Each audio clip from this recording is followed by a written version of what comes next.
I woke up today to a tweet from @David Udein concerning @What's Poppin'. It was one of many I told you so tweets trending on 25 August 2022 from people who had forewarned others not to heed the plea for donation made by @What's Poppin' on Twitter. @What's Poppin' claimed that he needed to raise funds to pay the ransom demanded by the terrorist aka Bandit to secure the release of his brother who was supposedly kidnapped in the Abuja-Kaduna train attacked many weeks back. It was infuriating to discover that this fellow had received donations mainly from a section of Nigeria to whom he had devoted his Twitter handle to antagonizing and insulting. It was even more infuriating to discover that this fellow had converted the funds raised for ransom into a cash and carry car purchase fund. What made the situation most infuriating was the realization that this same scenario will play out in the 2023 election. The people of the north of Nigeria will show the people of the south of Nigeria what's popping. This episode will be my most politically incorrect talk ever. But this political gospel must be preached regardless. Contrary to common sense and the theory of being fooled thrice, there is always a people among the three southern divides in Nigeria willing to aid the people of the north of Nigeria in their quest for political hegemony at the expense of the collective aspiration for fairness of the people from the south of Nigeria. Last time, it was the Southwest that played the role of the ally in 2015 in hopes that the alliance will hold in the electioneering for a successor president come 2022. This time, it is the South-South that is willing to play the role of the ally as the North prepares to leave Asiwaju Bola Ahmed Tinubu on the altar come February 2022. The Southeast remains lost in all of this. Just like how the people of Southeast descent on Twitter massively donated funds to What's Poppin', despite the unprintable abuses that fellow had dished out to them from the same Twitter in the past. Once again, many of the card-carrying Southeastern politicians are throwing their weight behind the northern candidate of PDP, despite the repeated insult from PDP to the people of the Southeast. Clearly, Foley lives in the South. Foley was born and raised in the South. As a Southerner from the West myself, I am infuriated by my fellow Southerners, particularly the Southeast and the South-South. While some of us from the Southwest and Christians from the North are willing and ready to jettison the candidates from our region to form a consensus on the just, equitable, and competent candidate from the Southeast, despite clear threats and cajoling, our political compatriots from the Southeast are busy following the money, and our compatriots from the South-South are busy concluding a deal to become the ally of the North against the South. Nobody is learning anything from history. Assuming 1959 and 1963 are too far for us to remember, what about reflecting on the lessons from experiences in 2015, 2019, and even 2022? Can't the South-South learn from Tinubu's situation, in which Tinubu had to resort to blackmail to win his party primary, despite the subsistence of an alliance and political agreement with the North? Furthermore, the old man had to act out of character and turn himself into a religious bigot, running on a Muslim ticket to stand a fighting chance in the North. again, despite the subsistence of an alliance and political agreement. Now, all the stress is telling on the old man's health. It is baffling that the South-South can't even reflect on the precarious position of one of their own, Wike. Though overambitious, Wike has every right to bargain with Atiku on the division of power within the political party he had labored for when Atiku deserted PDP in 2015. Yes, the South-South has every reason to embrace PDP tightly. In fact, it's not hard to discern that contrary to the general opinion that there was no major opposition activity from PDP between 2015 to 2022, card-carrying members of PDP of Southern descent were the only group of people that formed an institutional opposition to the APC through Arise Television and the office of the governor of Rivers State.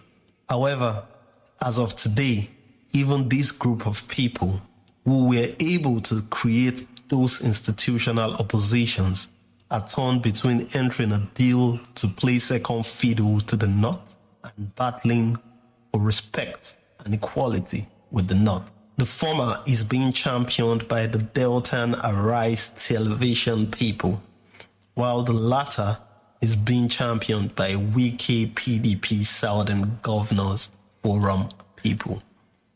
Sadly, while the South keeps swimming south in the river of folly, the North continues to fortify their political hegemony over Nigeria using Southern politicians as their laborers. These Southern relatives of folly need a miracle to realize that they must halt their journey of self-destruction and choose either Tinubu or Peter Obi as consensus presidential candidate in the interest of justice, equity, and fairness, and for the socio-political survival of the South. Of course, my vote goes to Peter Obi. However, I strongly believe that any Southerner who votes for Atiku or throws political weight behind Atiku in the forthcoming election has a surname called foolish. Yorubas might be wrong about many things, but I guarantee you that they ain't wrong when they say South Local. The North has a rich history of monopolizing leadership. They have perfected the art of winning the shadow hegemonic struggle for Nigeria through politicking and violence when necessary. In the history of Nigeria, when as a northern leader ever relinquished leadership to a southerner without being forced by the hand of death? Balewa, Muritala, Abdulsalam, Yar'Adua, by intention or by providence, released leadership to a southerner only under the shadow of death, namely the 1966 coup, the 1976 failed coup, Abacha Abiola death by poisoning, and Yar'Adua passing to illness, respectively. Devoid of death's work, the northern leaders only handed over to each other on a series of demo coups that were more peaceful than any democratic election ever held in Nigeria. Gowon Muritala, Shagari Buhari Babangida Abacha Abdulsalam, and again Buhari Atiku. Should our political southern compatriots, particularly from South-South and Southeast, fail to give themselves brain in time? I have nothing to say to our Southeastern compatriots. They should take their lessons from the inconsequential was popping. For those that will try to light the gas of ethno-religious bigotry or issue-based campaign, I advise you to miss me with that trickery. The ship of ethno-religious bigotry sailed when the North and the Southwest entered an ethnic-turned religious alliance in 2014 called APC. And the nearest shore for that ship to dock is the post-2023 election port.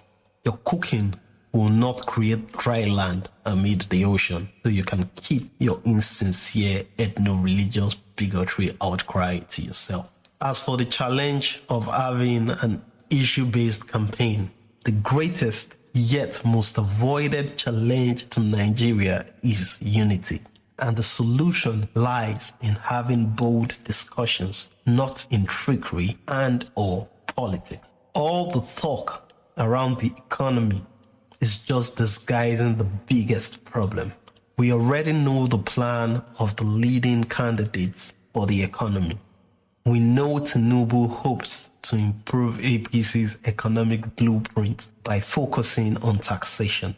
We know Atiku hopes to improve PDP's economic blueprint by focusing on privatization.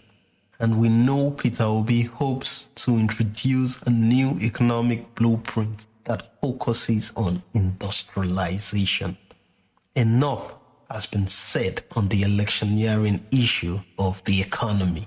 However, the electioneering issues which we all comfortably avoid is the issue of security of the electorates against state-sponsored violence in the South from the forces and mercenaries of the government, such as the Nigerian Police Force, the Nigerian Armed Forces, the Asiri Dokubos, Tom Polos, Abakas, and their likes, and the issue of the security of Christian electorates in the North from state-tolerated ethno-religious extremists like the killers of Deborah Samuel, Buhari's followers who killed about 800 Christians in 2011 post-election, and the terrorist sympathizers like Pantami and El Rufai. These are the base issues in the 2023 election we need to discuss, and I haven't seen anyone ready for that discussion. To conclude, I believe that whoever wins the 2023 election must anchor a nationwide dialogue on the undeniable and legitimate grievances the various peoples in Nigeria have against one another. Each people should acknowledge their erring tendencies and commit to doing differently. But this can only happen after the 2023 election if we desire a sincere conversation devoid of politics. Everything I have said is my honest opinion on the issues besieging my country. Buhari should do his job and captain Nigeria through the precarious times we are in. And if Muslims in the North become violent to Christians from the North or Nigerians from the South, it will not be because of my opinion. It will be because of who they are and what they believe. No amount of gaslighting will alter these facts I lay. God bless Nigeria. Kindly subscribe. Thank you for listening.